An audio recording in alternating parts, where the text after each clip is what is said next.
আমাদের আজকের গল্প মাসুদ রানা সিরিজের স্নাইপার প্রথম খণ্ড।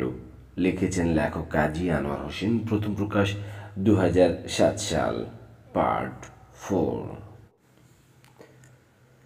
প্রেসিডেন্টের সভাগুলোর বিস্তারিত শিডিউল দেওয়া হয়েছে ওকে, কাজেই গুলি কখন করা হবে সেটা বের করা কঠিন হবে না। ডিস্টেন্স আর অস্ত্র মোটামুটি আন্দাজ করা গেছে। বাকি রয়েছে আর একটি মাত্র বিষয়, লোকেশন।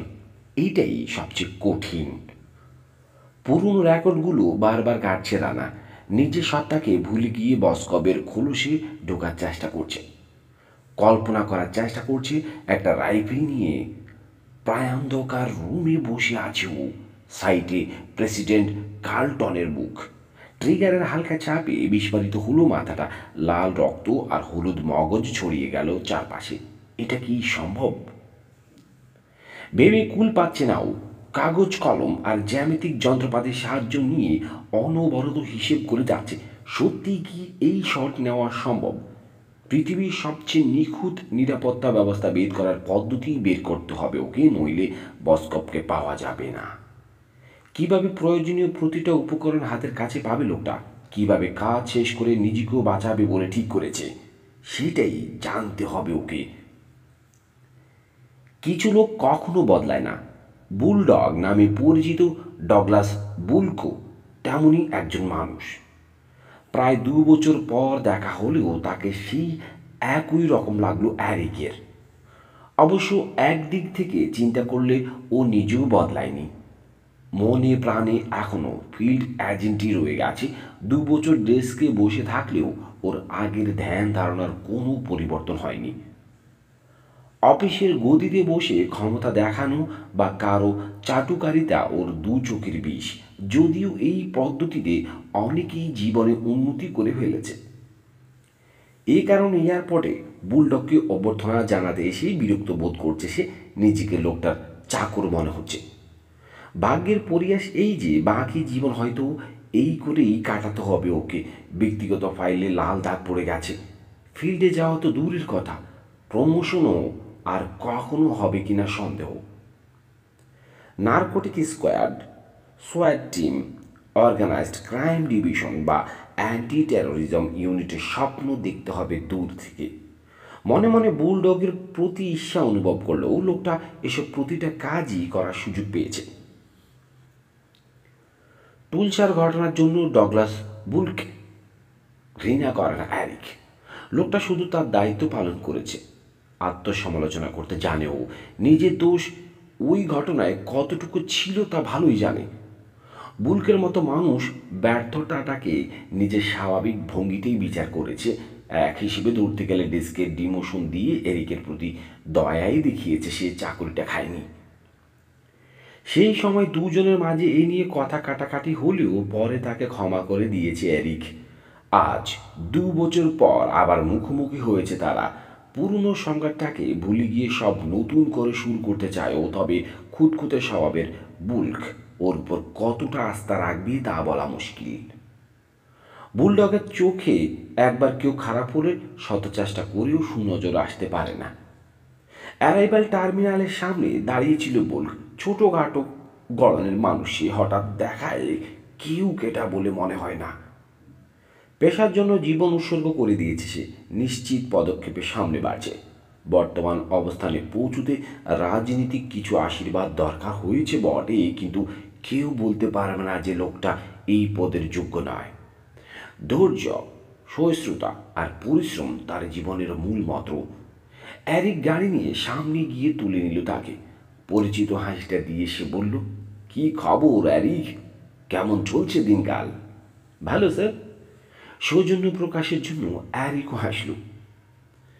অ্যানলির খবরটা আমার কানে এসেছে। আমি অত্যন্ত দুঃখিত।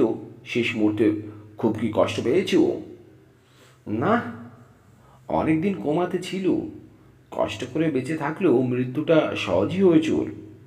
ঈশ্বর দয়াময়, প্রার্থনা সুরে বলল বুলক। না তাকিয়ে গাড়ি চালানোয় মন দিল অ্যারিক। তারপর ওরা কি এখনো আমাকে বুলডগ বলে ডাকে? কিসের কথা বলছেন বুঝতে পারছি না স্যার। অ্যারিক ভান করল। হেসে উঠল বুলক। নির্ভয়ে জানাতে পারো অ্যারিক? যতক্ষণ পিছনে বলছে আমি কেয়ার করি না, তবে সামনাসামনি গালি না দিলেই হলো। যদি কখনো আমার কানে আসে তাহলে কিন্তু যে বলেছে শুধু সে নয়, পুরো এফবিআইকে দায়ী করবো আমি। কথাটা সবাইকে জানিয়ে দিও। ইয়েস স্যার, বাদ্য সৈনিকের মতো বলল অ্যারিক। এই হলো বুলকের স্বরূপ। কথা ঘোরানো পেঁচানোর মধ্যে নেই। সে যা বলার স্পষ্ট জানিয়ে দেবে এবং সেই মোতাবেক কাজও আশা করবে। না মানলে বিষয়টা ব্যক্তিগত অপমান হিসেবে নেবে সে, দৃষ্টান্তমূলক শাস্তির ব্যবস্থা করবে। তোমাকে টিমে পেয়ে আমি খুব খুশি হয়েছি, বলল বুল্ক। মানুষের সঙ্গে মেশার ব্যাপারে তোমার একটা জন্মগত ন্যাক আছে। লিয়াজু করতে গেলে সেটাই দরকার। আমাদের হাতে প্রচুর কাজ। আগামী কিছুদিন খুব ব্যস্ত থাকতে হবে। তোমার কাছ থেকে আমি আপ্রাণ সহযোগিতা চাইব। আপনার কথা মতোই হবে সব, অ্যারিক আশ্বাস দিল। প্রোগ্রামটা সম্পর্কে জানো তো? জানি স্যার। আগামী 1 তারিখে প্রেসিডেন্ট একটা ভাষণ আর পুরস্কার বিতরণী অনুষ্ঠানে অংশ নিতে আসবেন নিউ অরলিয়ান্সে। আমাদের কাজ হবে তার নিরাপত্তার দিকটা দেখা। কারেক্ট। পুরস্কারটা দেওয়া হবে এল সালভাদরের আর্চবিশপ জর্জেস ব্যালেডিয়াসকে, শান্তির জন্য তার অবদানের স্বীকৃতি হিসেবে। কাজেই আন্তর্জাতিক মিডিয়াও কিন্তু এই অনুষ্ঠানটার দিকে তাকিয়ে আছে। আমাদের কাজ হতে হবে নিখুঁত। মনে মনে হাসল অ্যারিক। কোন পাগলের মাথায় যে এই বুদ্ধিটা এসেছে নিজ দেশের গৃহযুদ্ধ থামানোয় উল্লেখযোগ্য ভূমিকা রাখায়। আর্চবিশপ ব্যালেডিয়াস ইতিমধ্যে শান্তির জন্য নোবেল পেয়ে গেছেন। আর কোনো পুরস্কার দিয়ে তাকে সম্মান দেখানোর প্রয়োজন নেই। পুরো জিনিসটাই করা হচ্ছে বিশ্বের চোখে আমেরিকার মহত্ব জাহির করার জন্য। যাই হোক, বলল বুল্ক, একটা ব্যাপার হয়তো তুমি জানো না। বুড়োর সঙ্গে সিক্রেট সার্ভিসের কিছুদিন ধরেই মন কষাকষি চলছে। 3 মাস আগে শিকাগোতে একটা কেসে 2 পক্ষই জড়িয়ে পড়ে। এফবিআই করছিল জাল টাকার তদন্ত, আর আমরা একটা অর্গানাইজড ক্রাইম সিন্ডিকেটের পেছনে লেগেছিলাম। কেউ কারো ব্যাপারে জানতো না, ফলে এক পর্যায়ে বুড়োর একজন এজেন্টকে গুলি করে বসি আমরা। প্রাণ যায়নি তার, তবে 6 মাসের জন্য হাসপাতালে পড়ে থাকতে হয়েছে। এরপর থেকে 2 এজেন্সির মধ্যেই ভীষণ খারাপ সম্পর্ক যাচ্ছে। সেই জন্যই আমাকে আসতে হয়েছে এখানে, যাতে কোঅর্ডিনেশনে কোনো সমস্যা না হয়। মাথা ঝাঁকালো অ্যারিক। ব্যাপারটা স্বাভাবিক।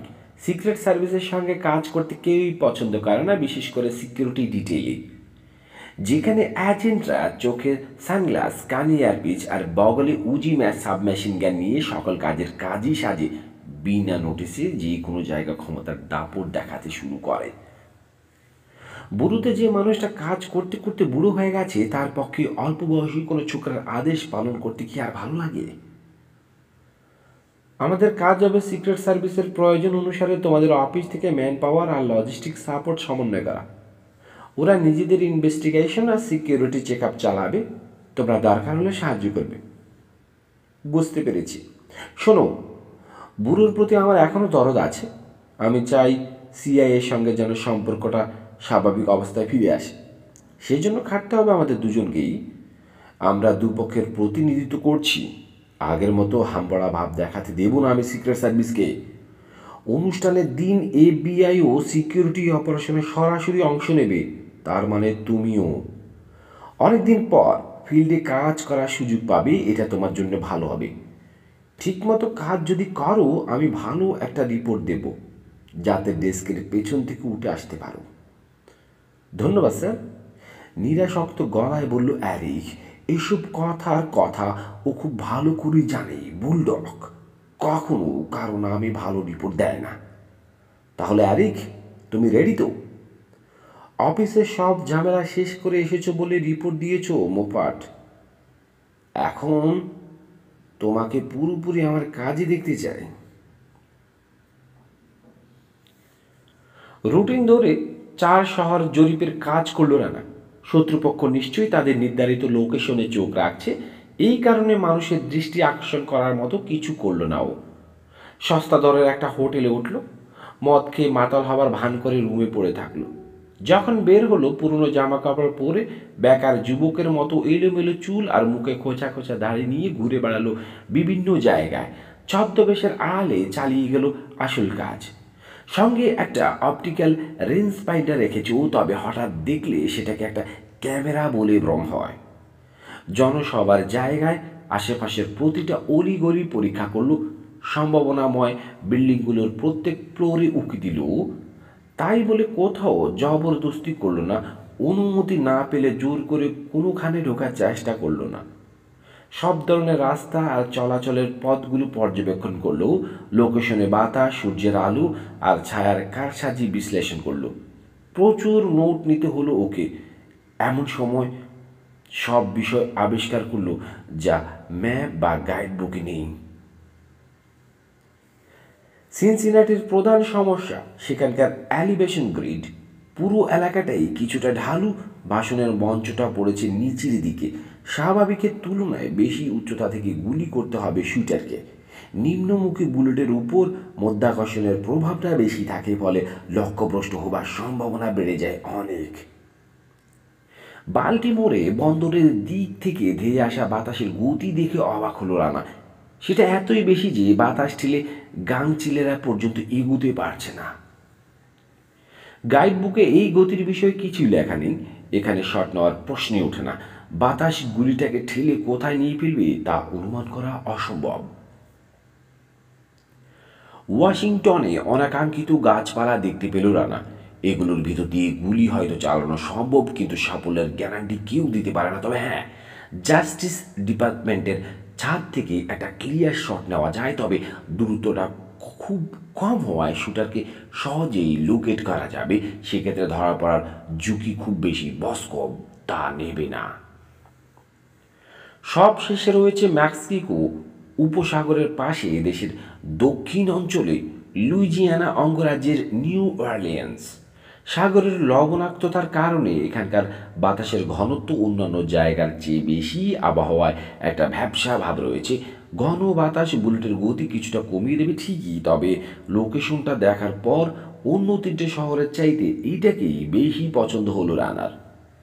প্রেসিডেন্ট ভাষণ দেবেন চারপাশ খোলা লুই আর্মস্ট্রং পার্কে। এখানে গাছপালা যা আছে তা বাধা হয়ে দাঁড়াবে না। সময়টাও চমৎকার। বেলা 11:30টায় শুরু হবে অনুষ্ঠান। রিসার্চ করে জানা গেল ওই সময়টায় এখানে বাতাসের গতিবেগ কমতে থাকে।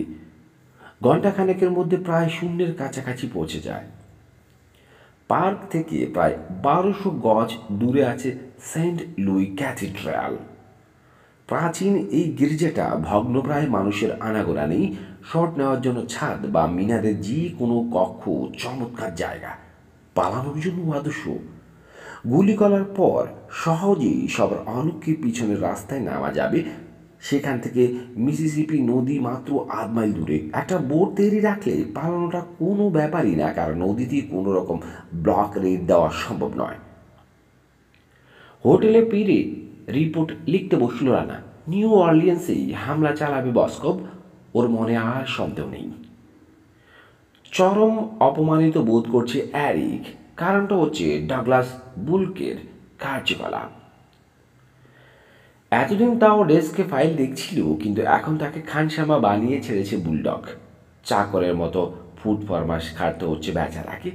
এয়ারপোর্ট থেকে আসার পথে গাড়িতে বুলডগের কথাবার্তার যে সেফ বাগাড়ম্বর ছিল তা হাড়ে হাড়ে টের পাচ্ছে এখন। অপমানটা আরও বেশি লাগছে কারণ FBI লোকাল বিল্ডিংয়ের 2য় তলায় খোলা হয়েছে অস্থায়ী লিয়াজো অফিসটা। যা ঘটছে তা সবাই দেখতে পাচ্ছে। সহকর্মীদের সামনেই অপদস্থ হতে হচ্ছে ওকে হার হামেশা। সত্যিকার অর্থে লিয়াজোর কোনো কাজই ওকে করতে দিচ্ছে না বুলডগ। পুরনো পদের সুবাদে এখানে কর্মরত ফেডারেল এজেন্টদের অনেককেই চেনে সে, তাই যখন যা দরকার সরাসরি তাদেরকে জানিয়ে দিচ্ছে। নিয়মাফিক অ্যারিকের মাধ্যমে সব আদেশ নির্দেশ বা অনুরোধ যাবার কথা থাকলেও তাকে বুড়ো আঙুল দেখানো হচ্ছে। ওর কাজ শুধু বুলডগের জন্য কফি আর ফাইলপত্র আনা নেওয়া করা। কয়েকদিন যাবার পর আরেকটা কাজ দেওয়া হয়েছে ওকে, যেটা আরও অপমানজনক। প্রেসিডেন্টের জন্য হুমকি স্বরূপ লোকদের তালিকা থাকে সিক্রেট সার্ভিসের কাছে। বিপদের গুরুত্ব অনুসারে তালিকাটা 3 ভাগে বিভক্ত: আলফা, ব্র্যাভো আর চার্লি। শেষটা হচ্ছে সবচেয়ে কম ঝুঁকিপূর্ণ ব্যক্তিদের লিস্ট। এই চার্লি লিস্টের ক্ল্যারিফিকেশনের কাজ দেওয়া হয়েছে ওকে। সাধারণত একাডেমি থেকে সদ্য বেরিয়ে আসা জুনিয়র এজেন্টরা এই দায়িত্ব পায়, কাজটা দিয়ে ওকে আরও নিম্ন স্তরে নামিয়ে দিয়েছে বুলডগ। দিনের একটা বড় অংশ এখন কাটছে ক্ল্যারিফিকেশনের কাজে। ফিল্ডে যাওয়ার কোনো প্রয়োজন পড়ে না, শুধু ফোনে তালিকাভুক্ত লোকগুলোর গতিবিধির খোঁজ নিতে হয়। রুটিন বাঁধা কাজ, তাও হাঁপিয়ে উঠল, মনে হতো লাগলো যেন জেলখানায় আটকা পড়েছে। তালিকার একটা নাম অ্যারিকে কৌতূহলী করে তুলল, মাসুদ রানা, বাংলাদেশের একজন সিক্রেট এজেন্ট। নামটা অপরিচিত নয় ওর কাছে। রানার কীর্তি কাহিনী আমেরিকার প্রায় সব এজেন্সির লোকেরাই জানে, অ্যারিকও তাদের একজন। তবে ওর জ্ঞান অন্য অনেকের চেয়ে বেশ কিছুটা বেশি। কয়েক বছর আগে কৌতূহলের বসে খোঁজখবর করেছিল, রানার বিষয়ে অনেক অজানা তথ্যই আবিষ্কার করেছে তখন। বিভিন্ন অভিযান আর তার ফলাফল দেখে অকুতোভয় এই বাঙালি যুবকের প্রতি এক ধরনের শ্রদ্ধাবোধ সৃষ্টি হয়েছে ওর মাঝে। চার্লি লিস্টে অন্তত এই নামটা আশা করেনি ও। তাই সিক্রেট সার্ভিসের এক এজেন্টের সঙ্গে কথা বললো ব্যাপারটা নিয়ে। ইন্টারেস্টিং, বলল এজেন্ট ওয়ালটন। রানাকে যদি লিস্টে রাখতেই হয় তাহলে আলফাতে রাখা উচিত। মানে? ওর রেকর্ড দেখনি? রানা যদি প্রেসিডেন্টের পেছনে লাগে তাহলে সমস্ত এজেন্সি দিয়ে ওকে ঠেকানো যাবে কিনা সন্দেহ। লাগতে যাবার কি কোনো কারণ আছে? অবশ্যই। প্রেসিডেন্ট ওর ইনভেস্টিগেশন এজেন্সি বন্ধ করে দেওয়ার চেষ্টা করেছেন, এ কথা তো সবাই জানেন। তাহলে আলপায় না রেখে ওকে চার্লিতে দেওয়া হয়েছে কেন? কারণ মাসুদ রানার মতো প্রথম শ্রেণীর এজেন্ট আর যাই করুক মার্কিন প্রেসিডেন্টের কোনো ক্ষতি করবে না, ওর রেকর্ড তাই বলে। এই জন্যই হয়তো ওকে চার্লি লিস্টে রাখা হয়েছে। তবে ক্ল্যারিফিকেশন তুমি করছো, চাইলে একটা স্পেশাল রিপোর্ট দিয়ে ওকে ভ্যাবু বা আলফায় ট্রান্সফার করতে পারো। বিভিন্ন জায়গায় খোঁজ নিল অ্যারিক। রানা ওয়াশিংটনে আছে বলে জানতে পারল প্রেসিডেন্টের সঙ্গে দেখা করে সমস্যাটার সমাধান করতে চাইছে, তবে হোয়াইট হাউস থেকে প্রতিবারই ফিরিয়ে দেওয়া হচ্ছে তাকে। ওয়াশিংটনে ফোন করে জানতে পারল দেখা করতে না দেওয়ায় রানা কয়েকদিন আগে কড়া ভাষায় একটা চিঠিও পাঠিয়েছে প্রেসিডেন্টের কাছে। সেটা হুমকি জাতীয় কিছু নয় বটে, তবে চার্লি লিস্টের নাম ওঠার জন্য যথেষ্ট। ভালো করে খোঁজ খবর নিল অ্যারিক। রানার সাম্প্রতিক সব মিশন আর গতিবিধির খবর নিল, তবে দুশ্চিন্তাগ্রস্ত হবার মতো কিছু দেখতে পেল না। শেষে মাসুদ রানার নামটা চার্লি লিস্টে রেখে দেওয়ারই সিদ্ধান্ত নিল ও। এর দুদিন পর ক্ল্যারিফিকেশনের কাজ শেষ করলো অ্যারিক। এবার ফিল্ডে যাবার ছোট্ট একটা সুযোগ দিল তাকে বুলডগ। 3 দিন পর দুজন সিক্রেট সার্ভিস এজেন্টের সঙ্গে সার্ভেলেন্সের জন্য পাঠানো হলো ওকে। জলার মাঝে একটা ফার্ম হাউসের উপর নজর রাখতে গেল ওরা। সেখানে একটা বৈঠক হবার কথা। ফার্ম হাউসটা বিকন অব রেইশাল পিউরিটি নামের একটা কৃষ্ণাঙ্গ বিরোধী সংগঠনের হেডকোয়ার্টার। প্রেসিডেন্টের সফরের সময় এরা কোনো বিপজ্জনক কাজের পরিকল্পনা করছে কি না সেটা জানার চেষ্টা করবে ওরা। ফার্ম হাউসের 100 গজ দূরে গাছপালার আড়ালে সিক্রেট সার্ভিসের ব্যান্ডটা লুকিয়ে প্যারাবোলিক মাইক্রোফোনে কথাবার্তা শোনার চেষ্টা করতে থাকলো ওরা। 1.5 ঘন্টা পর বিরক্ত হয়ে কান থেকে হেডফোন নামিয়ে রাখলো এজেন্ট ব্রাউন। তার সঙ্গী এজেন্ট ফ্যারেল জানতে চাইল, কিছুই শুনতে পাচ্ছ না? পাচ্ছি। ব্রাউন মহা বিরক্ত। যদি জিজি পোকার ডাক শোনার জন্য এখানে এসে থাকি তাহলে 100 ভাগ সফল আমরা। হেসে ফেলল ফ্যারেল। এতই খারাপ অবস্থা? হ্যাঁ। যন্ত্রপাতিগুলো কি আদৌ কাজ করছে? ত্রুটিটা যান্ত্রিক নয়, এটুকু বলতে পারি। আমার মনে হয় পরিবেশের কারণে সমস্যা হচ্ছে। এতক্ষণে মুখ খুলল অ্যারিক। জলার মধ্যে সবাই তোমাদের মতো ঝামেলায় পড়ে। গাছপালা আর বাতাসের বাড়তি আর্দ্রতা রেডিও সিগন্যালটাকে বাধা দিচ্ছে। প্যারাবোলিক মাইক্রোফোনের রেঞ্জও তাই গেছে কমে। টার্গেটের আরও কাছে গেলে কাজ হবে। সেক্ষেত্রে আমাদের স্পট করে ফেলবে না? ফ্যারেল বলল, না, এর চেয়ে কাছে কিছুতেই যাওয়া যাবে না। তার চেয়ে দেখি ইন্টারফারেন্স কিছু কমাতে পারে কি না। কনসোলের নবগুলো নিয়ে ব্যস্ত হয়ে পড়ল সে। ধেত্তেরি, মুখ বাঁকালো ব্রাউন। এসব পুরনো ইকুইপমেন্টে দিয়ে কি আর কাজ হয়? কেন যে ভালো জিনিস দিয়ে আমাদের পাঠায় না? ভালো জিনিস বলতে কি বোঝাচ্ছ? হ্যারিকের মাথায় দুষ্ট বুদ্ধি খেলল। ইলেকট্রোটেক 5400, দেখা যাক যন্ত্রটা সম্পর্কে কিছু জানা যায় কি না। জোরে হেসে উঠল ব্রাউন।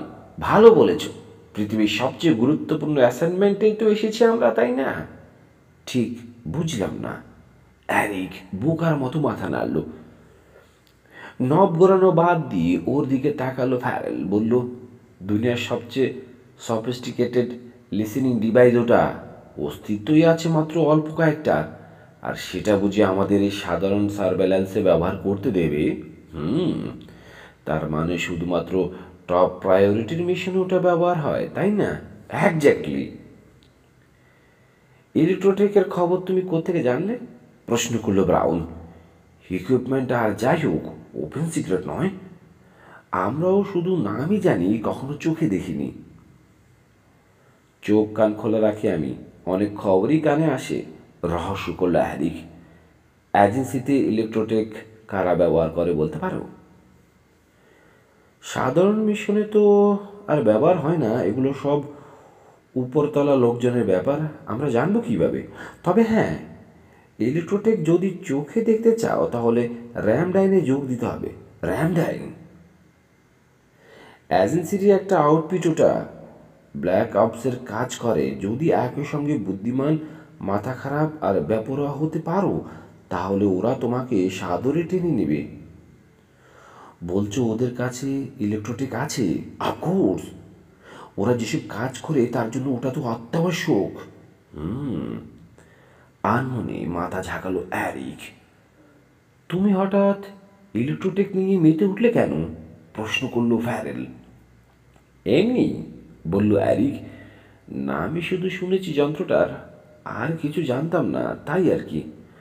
ওর উত্তরে সন্তুষ্ট দেখালো ব্রাউন আর ফ্যারেলকে। যার যার কাজে ব্যস্ত হয়ে পড়ল ওরা। অ্যারিক ডুবে গেল গভীর ভাবনায়। বৃষ্টি ভেজা রাস্তার পাশে 15 মিনিট হলো দাঁড়িয়ে আছে রানা। হঠাৎ শরীরে কাঁপন জাগিয়ে এক ঝলক ঠান্ডা বাতাস বয়ে গেল। তাড়াতাড়ি পার্কার চেন গলা পর্যন্ত টেনে দিল। দুহাত পকেটে ঢুকিয়ে মোড় ঘুরে এগিয়ে আসা লিমাজিনটাকে লক্ষ্য করলো। একেবারে সামনে এসে থামলো সেটা। দরজা খুলে নামলো মেজর রাইস। রানাকে ভিতরে ঢুকতে ইশারা করলো। লিমাজিনের সুপরিসর অভ্যন্তরে আয়েশ করে বসে আছে কর্নেল অল্ডেন। রানাকে দেখে বলল, আরাম করে বসুন মিস্টার রানা। সরি, আমাদের সামান্য দেরি হয়ে গেছে। No problem. রাইস সামনে ড্রাইভারের পাশে গিয়ে বসেছে। কর্নেলের ইশারায় গাড়ি আবার চলতে শুরু করলো। ওয়াইন ক্যাবিনেট থেকে একটা বোতল বের করে অল্ডেন বলল, শ্যাম্পেন মিস্টার রানা? না ধন্যবাদ। আপনার অভিরুচি, বলে নিজের জন্য একটা গ্লাসে শ্যাম্পেন ঢালল অল্ডেন। কাজের কথা আসুন প্লিজ, রানা বলল। আমার রিপোর্টটা পেয়েছেন?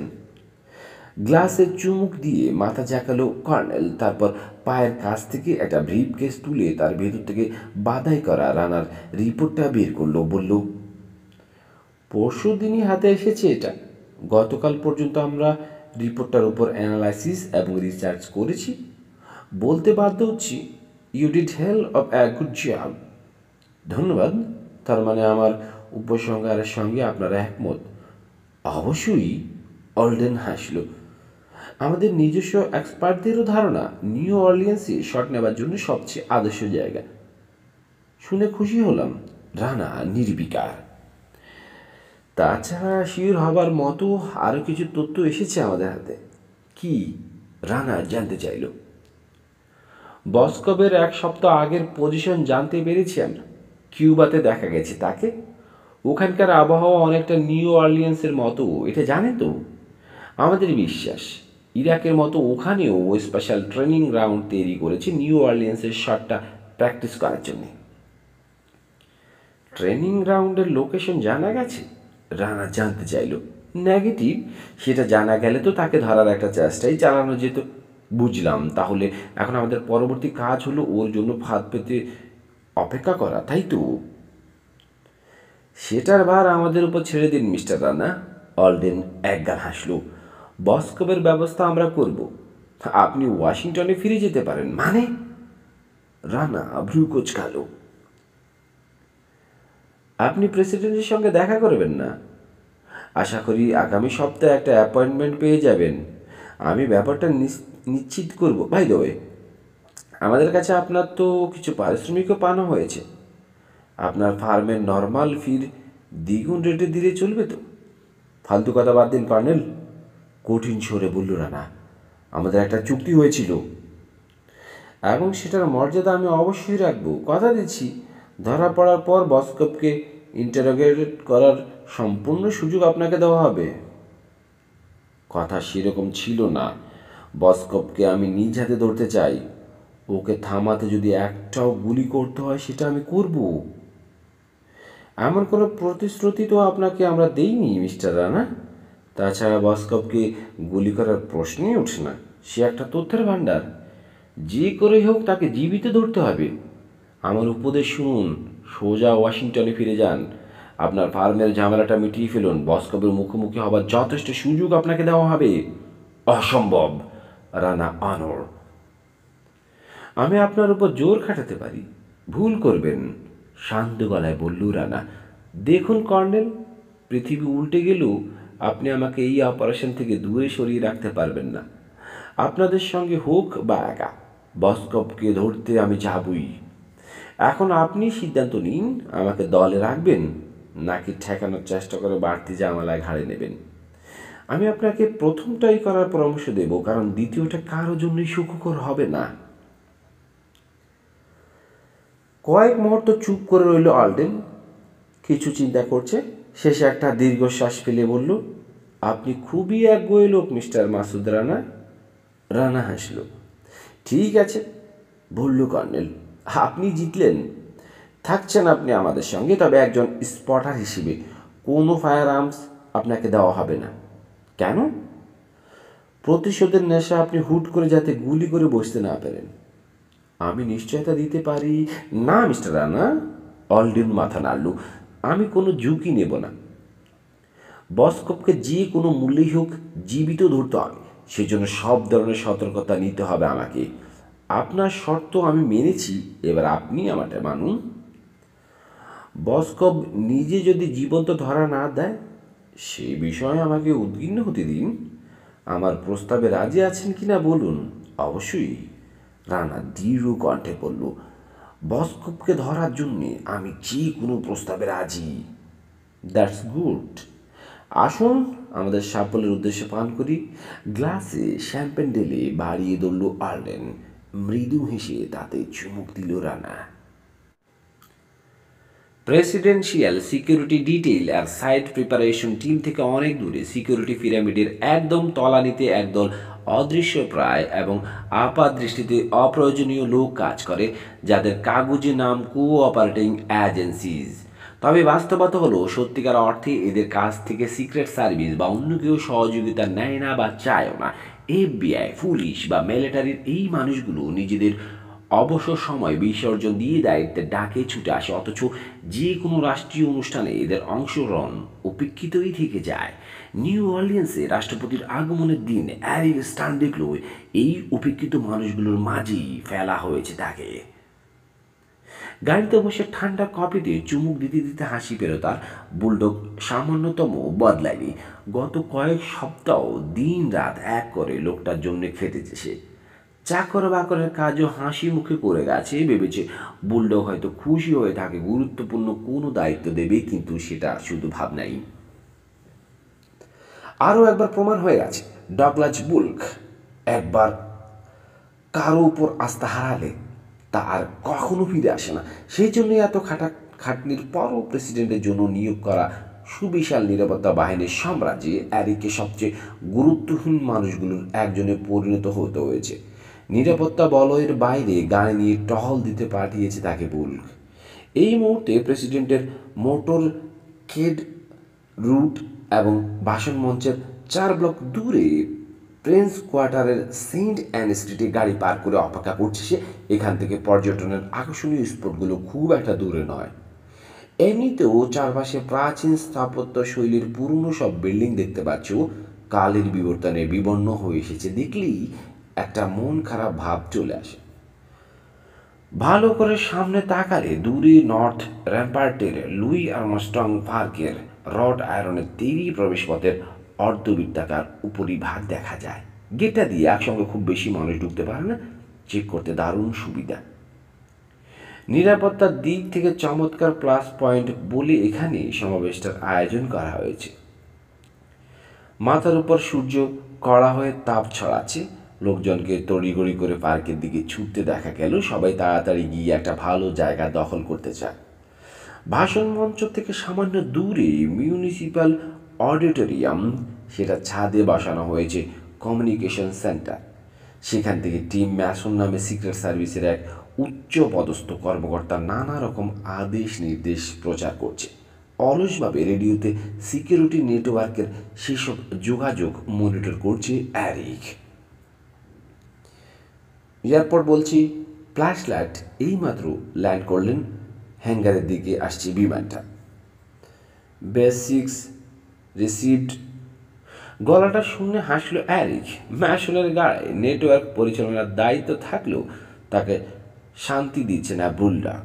গাড়ির ওপর দাঁড়িয়ে আছে, সুযোগ পেলে নেটওয়ার্কে কথাও বলছে। সব টিম রেডি থাকো, ফ্ল্যাশ লাইটের নামার জন্য অপেক্ষা করছি আমরা। ধন্যবাদ এয়ারপোর্ট। ফ্ল্যাশ লাইট প্লেন থেকে নামলে আর মোটর কেড রওনা দিলে আমার জানিও।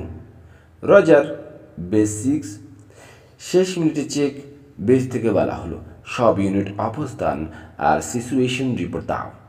একঘেয়ে ভঙ্গিতে সবাই এক একে রিপোর্ট দিতে শুরু করলো। প্রচুর সময় লাগলো, কারণ মাটি আর বিল্ডিংয়ের ছাদ মিলিয়ে মোট টিমের সংখ্যা 50টার কম নয়। বিরতিহীনভাবে তাদের রিপোর্ট চলতে চলতে একসময় অ্যারিকের পালা এলো। ও বলল, দিস ইজ ব্যুরো 4। অবস্থান সেন্ট অ্যান স্ট্রিট। গ্রাউন্ড বা রুফটপে তেমন কিছু ঘটছে না, পরিস্থিতি স্বাভাবিক। রজার। চোখ কান খোলা রাখো অ্যারিক। অপমানিত বোধ করলো অ্যারিক। আর কাউকে নাম ধরে ডাকা হয়নি, ওকে কেন? গলাটা ম্যাশনের হলেও তাকে যে বুলডগকে শিখিয়ে দিয়েছে তা তো বোঝাই যাচ্ছে। কি বলতে চাই লোকটা? ওকে বিশ্বাস করে না, এই তো। মেজাজটা খাট্টা হয়ে গেল অ্যারিকের। মনোযোগ ফেরানোর জন্য ভ্যালেন্টিন মলিনার কেসটা নিয়ে মাথা ঘামাতে শুরু করলো। ডাইসনের কাছে খবর পেয়েছে সালভাদরীয় দূতাবাস মলিনাকে তাদের নাগরিক বলে অস্বীকার করেছে পানামাও। ব্যাপারটা রহস্যজনক। ঘটনাটার সঙ্গে র্যামডাইনের যোগাযোগটা একেবারে অসম্ভব বলে মনে হচ্ছে না ওর কাছে। সংগঠনটার বিষয়ে গোপন কিছু খোঁজখবর নিতে শুরু করেছে ও। প্রেসিডেন্টের অনুষ্ঠান সংক্রান্ত ঝামেলাটা শেষ হলেই পূর্ণ দমে রহস্যটার পিছনে লাগতে হবে ওকে। হঠাৎ রেডিওটা ঘর ঘর করে ওঠায় মনোযোগ টুটে গেল ওর। This is base 4। Flash light নেমেছেন, মোটরকেড এখনই রওনা দিচ্ছে। রজার। বেস 6 থেকে বলা হলো, সব ইউনিট তৈরি হও, the show has began. The show is began. রেডিওতে কথাটা শুনতে পেয়ে মেজর রাইসের দিকে তাকালো রানা। বললো মেজর, আমাদের কাজ তো আরও আগেই শুরু হয়েছে। Any progress mister Rana? জানালার পাশে বসানো লিওপোল্ড 36X স্পটিং স্কোপে চোখ রাখলো রানা। একলাপে প্রায় 1000 গজ দূরের গিজাটা চোখের সামনে চলে এলো, কিন্তু সেখানে কোনো নড়াচড়া দেখা গেল না। নেগেটিভ, ও বলল, টার্গেট এখনো পজিশন নেয়নি। ভাষণ মঞ্চ থেকে 400 গজ দূরে সেন্ট অ্যান স্ট্রিটের একটা পুরনো বিল্ডিংয়ের উপরতলায় অপেক্ষা করছে ওরা। সেন্ট লুই ক্যাথিড্রালের উপরের অংশ আর মিনার এখান থেকে পরিষ্কার দেখা যায়। গির্জার আশপাশে কর্নেল অলডেনের লোকজন ঘাপটি মেরে বসে আছে। বসকপকে স্পট করা গেলেই পালানোর সব রাস্তা ব্লক করে দিয়ে গির্জায় হানা দেবে তারা। এই মুহূর্তে রানার সঙ্গে মেজর রাইস ছাড়াও রয়েছে ব্র্যাডফোর্ড নামের পোশাকধারী একজন পুলিশ অফিসার। দুজনেই রেডিওতে বিভিন্ন গ্রুপের সঙ্গে যোগাযোগ করে চলেছে অনর্গল। Base 6, this is alpha 1।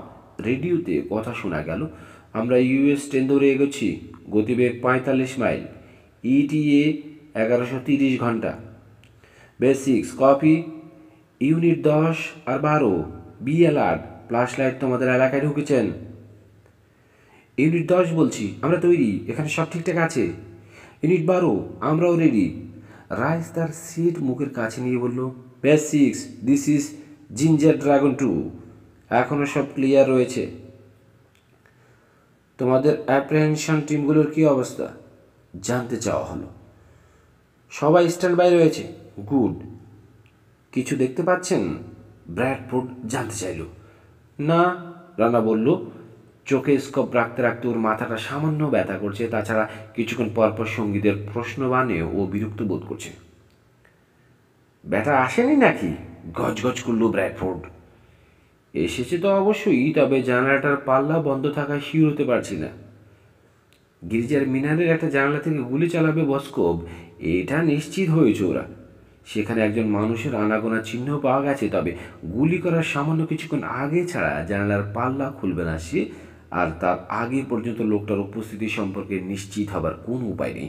তবে তাকে দেখতে পাওয়ার পর কাজ করা হবে খুবই দ্রুত। ক্যাথিড্রালের কয়েকশো গজ দূরে শার্পশুটাররা অবস্থান করছে। সংকেত পেলেই জানালাটার আশেপাশে গুলি করে বস্কোপকে বিভ্রান্ত করে দেবে তারা, যাতে সে গুলি করার সুযোগ না পায়। এই ফাঁকে অ্যাপ্রেহেনশন টিমগুলো গির্জায় ঢুকে তাকে অ্যারেস্ট করবে। প্ল্যানটা মোটামুটি নিখুঁতই বলা চলে। ঘড়ির দিকে তাকালো রানা। 11:15 বাজি। অন্তত 12:15 আগে অনুকূল বাতাস পাওয়া যাবে না, তাই তার আগে বস্কোপ গুলি করবে না। তার মানে হাতে এখনও 1 ঘন্টার মতো সময় আছে, কিন্তু কোনো ঝুঁকি নিতে চায় না ও। চোখে স্কোপে চোখ রেখে ক্যাথিড্রালের দিকে তাকালো। একটা টিম জানালো, জিঞ্জার ড্রাগন 6 বলছি, আমরা টার্গেটের কাছাকাছি যাচ্ছি। সাবধানে মুভমেন্ট করো। রেডিওতে কর্নেল অলডেনের গলা। সে নিচে কোথাও আছে, প্রেসিডেন্টের কাছাকাছি। কারো চোখে পড়ে যেও না। Roger that. এত আগে বাগে ক্যাথিড্রালের কাছে যাবার কোনো প্রয়োজন আছে কি? রাইসকে জিজ্ঞেস করলো রানা। আমরা বসকপকে কোনো সুযোগ দিতে চাই না, রাইস বলল। ডোন্ট ওয়ারি মিস্টার রানা, এরা সব ট্রেন প্রফেশনাল, অপারেশন বানচাল করবে না। সেটা কোনো কথা নয়। ভিজুয়াল কনফার্মেশনের আগে ওদের নড়তে মানা করো। বিরক্ত দেখালো রাইসকে, তবে রানার নির্দেশটা সবাইকে জানিয়েও দিল। Alpha team, this is base six, flash light আর 5 মিনিটের মধ্যে তোমাদের কাছে পৌঁছাবেন। Roger that. সময় ঘনিয়ে আসছে। স্কোপে চোখটা আরও চেপে বসালো রানা। ষষ্ঠ ইন্দ্রিয়ে প্রতিপক্ষের উপস্থিতি টের পেতে শুরু করেছে ও। আফসোস হলো একটা রাইফেলের জন্য, তাহলে শত্রুকে নিজ হাতে ঠেকাতে পারত, কিন্তু আপাতত সেটা যখন সম্ভব হচ্ছে না, বসকপকে ধরতে সাহায্যটুকু করুক। সিআইএ যদি পরে চুক্তি মোতাবেক লোকটাকে বিসিআইয়ের হাতে তুলে না দেয়, তখন অন্য ব্যবস্থা নেওয়া যাবে। মেজর জেনারেলেরও তাই মত। তিনি নির্দেশ দিয়েছেন ওদের কথা মতো খেলতে থাকুক। কিছুক্ষণের মধ্যেই 16টা মোটরসাইকেল পরিবেষ্টিত হয়ে প্রেসিডেন্টের $3 মিলিয়ন দামের বুলেট প্রুফ লিঙ্কন গাড়িটা লুই আর্মস্ট্রং পার্কে পৌঁছে গেল। গাড়িটির পিছনেই রয়েছে সিকিউরিটি ডিটেইলের কুইক রিয়াকশন টিমের কালো ভ্যান। সেটাকে অনুসরণ করছে রিপোর্টারদের 2টো গাড়ি। মোটরক্যাটটাকে ঢুকতে দিতে সামান্য সময়ের জন্য সম্পূর্ণ খুলে ধরা হলো পার্কের গেট। শেষ গাড়িটা পার হতেই আবার অস্বাভাবিক দ্রুততায় বন্ধ করে দেওয়া হলো ওটা। প্রায় 1 মাইল দূরে থাকা সত্ত্বেও জনসাধারণের উল্লাসধ্বনি শুনতে পেল রানা। প্রেসিডেন্ট মঞ্চে উঠছেন। মনে মনে বাসন মঞ্চের পুরো সেট আপ স্মরণ করলো। প্রায় পুরো সময়টায় প্রেসিডেন্ট থাকবেন ডায়াস এবং আশপাশে 3-4 গজের মধ্যে। স্টেজের পেছন দিকে বসা থাকবেন আর্চবিশপ জর্জেস ব্যালেডিয়াস, তার সঙ্গে ব্যক্তিগত একজন বডিগার্ড থাকবে। সিক্রেট সার্ভিসের 2 জন এজেন্ট থাকবে ডায়াসের দুপাশে। আরও 4 জন থাকবে মঞ্চের নিচে। এছাড়া স্টেজে প্রেসিডেন্টের 2 জন স্টাফ আর মিস্টার ফুটবলও থাকবে। ফুটবল নামটা ব্যঙ্গ করে রাখা হয়েছে। আসলে এই ভদ্রলোক এয়ারফোর্সের স্টাফ কর্নেল। পারমাণবিক অস্ত্রের প্রতিদিনের পরিবর্তিত কোড ব্রিফকেসে ভরে প্রেসিডেন্টের পেছন পেছন তাকে ঘুরতে হয়। মঞ্চে এই কয়েকজন লোকই শুধু থাকবে। 11:15 ভাষণ শুরু হলো। হোমার কার্লটন চমৎকার বক্তা, কথা দিয়ে মানুষের মন জয় করার কায়দাটা তিনি ভালোই জানেন। জনসাধারণের মুহুর্মুহু করতালি আর তার নামে স্লোগান বারবার সেটাই প্রমাণ করে দিল। এদিকে রেডিও চ্যানেলে সিকিউরিটি ডিটেইলকে প্রচণ্ড ব্যস্ত শোনালো। সর্বোচ্চ সতর্কাবস্থায় রয়েছে তারা, ছোটোখাটো কোনো বিষয় উপেক্ষা করছে না। জনসভার ভিতর সশস্ত্র এজেন্টরা টহল দিয়ে বেড়াচ্ছে। কেউ সন্দেহজনক আচরণ করলেই সঙ্গে সঙ্গে চেক করা হচ্ছে তাকে। মাথার উপর বিরামহীনভাবে কয়েকটা হেলিকপ্টার তো চক্কর দিয়েই বেড়াচ্ছেই। নিরাপত্তা সংক্রান্ত প্রতিটা বিষয় নিয়ন্ত্রণে রাখতে বেসিক্স রেডিও কমিউনিকেশন ব্যস্ত করে রেখেছে। প্রেসিডেন্ট কার্লটনের ভাষণ একসময় শেষ হলো। আর্চ বিশপকে পুরস্কৃত করার পালা এবার। মাইকে তার নাম ঘোষণার সঙ্গে সঙ্গে তুমুল করতালিতে ফেটে পড়ল জনতা। সময় কত? অধৈর্য ভঙ্গিতে জানতে চাইল না। 12:10 গড়ি দেখে বলল রাইস। তোমার লোকজনকে রেডি হয়ে যেতে বলো। আমি বলার পর একটা সেকেন্ডও যেন দেরি না হয়। মাথা জাকিয়ে ওয়াকি টকিতে কথা বলায় ব্যস্ত হয়ে পড়ল রাইস। মনে মনে অস্থির হয়ে উঠেছে রানা। বাতাসের গতি যে কমে গেছে তা টের পাচ্ছু। গুলি করার আদর্শ সময় এসে গেছে, কিন্তু কোথায় বসকম? সে এখনো চেহারা দেখাচ্ছে না কেন? কয়েকটা রুদ্ধশ্বাস মুহূর্ত কেটে গেল। পার্কের মাইকে নতুন কণ্ঠ শোনা যাচ্ছে। দিব্য চোখে আর্চ বিশপ ভ্যালেরিয়াসকে দেখতে পেল রানা। ভাষণ দিচ্ছেন। প্রেসিডেন্ট তার পাশে দাঁড়িয়ে, মুখে হাসি। দুশ্চিন্তা ভর করল ওর মনে। কার্লটন কি আসন্ন বিপদটার ব্যাপারে জানেন? জানলে কি হাসি মুখে দাঁড়াতে পারতেন মঞ্চে? নিশ্চয়ই না। তার মানে ভদ্রলোককে কিছুই জানানো হয়নি। সিআইএর কাজের দ্বারা খুব ভালো করেই জানা আছে ওর। প্রয়োজনে নিজেদের প্রেসিডেন্টকেও টোপ হিসেবে ব্যবহার করতে ওরা পিছপা হয় না। এই কথাটা জানতে পারলে কার্লটনের মুখের ভাব কেমন হবে জানতে ইচ্ছে হলো ওর। ভাবনাটার ফলে ও ঠোঁটে মুচকি হাসি ফুটতে যাবে, ঠিক তখনই অপেক্ষার অবসান ঘটল। স্কল্প পরিষ্কার দেখতে পেল রানা। গির্জার মিনারের জানালাটা নিঃশব্দে খুলে গেছে। চৌকাঠের ওপর পাশে একটা শুটিং বেঞ্চ রয়েছে। তার যে পজিশন নিয়ে একজন মানুষ মূর্তির মতো শুয়ে আছে। তার হাতে একটা কুচকুচে কালো রঙের রাইফেল। দুপুরে চোখ ঝলসানো রোদের কারণে সবকিছুই পরিষ্কার দেখতে পাচ্ছে না, কিন্তু আত্মায় চেহারাটাও চিনতে পারলো না, কারণ লোকটা একটা মুখোশ পরে আছে। একটা বিষয় ওর মনে খটকা জাগিয়ে দিল, কিন্তু তা নিয়ে মাথা ঘামাবার সুযোগ পেল না। সময় খুব কম, যে কোনো মুহূর্তে গুলি করবে লোকটা। আমি ওকে দেখতে পাচ্ছি রাইস, থমথমে গলায় বলল রানা। তোমার টিমগুলোকে মুভ করতে বলো। দেখতে পাচ্ছেন? ওকে আপনি দেখতে পাচ্ছেন? অফিসার ব্র্যাডফোর্ডের গলা উত্তেজনায় ফেটে পড়ল। জবাব দিল না রানা। শুটারকে স্পট করা গেছে, রাইস ওয়াকি টকিতে বলল। সবাই মুভ করো। কয়েক সেকেন্ড পেরিয়ে গেল, কিছুই ঘটল না। বিস্মিত হল রানা। ব্যাপারটা কি? এতক্ষণে শার্প শুটারদের গুলিতে এলাকা প্রকম্পিত হয়ে যাবার কথা, মাথার উপরে চলে আসার কথা হেলিকপ্টারগুলোর, তা থেকে র্যাপলিং করে নামার কথা সশস্ত্র কমান্ডোদের, কিন্তু সেসব কিছুই ঘটছে না কেন? হারিয়া প্রাইস চেঁচিয়ে উঠল, তোমার লোকজন দেরি করছে কেন? তার ঠিক পর মুহূর্তেই রানাকে হতবাক করে দিয়ে গর্জে উঠল আত্মায়ের রাইফেল। ম্যাজেল প্লাস দেখে প্যারালাইসিসে আক্রান্ত রুগীর মতো স্থবির হয়ে গেল ও। কোনো মতে স্কোপটা পার্কের দিকে ফেরালো। সেখানে আতঙ্কের ঢেউ বয়ে যাচ্ছে। উদ্ভ্রান্ত জনতা ছোটাছুটি করছে পাগলের মতো। মঞ্চের ওপর ছোপ ছোপ রক্ত আর পড়ে থাকা মানব দেহ দেখতে পেল। হতবিহ্বল হয়ে গেল রানা। একটাই প্রশ্ন চরকির মতো ঘুরছে ওর মাথায়, কেন? কেন? কেন? মিস্টার রানা?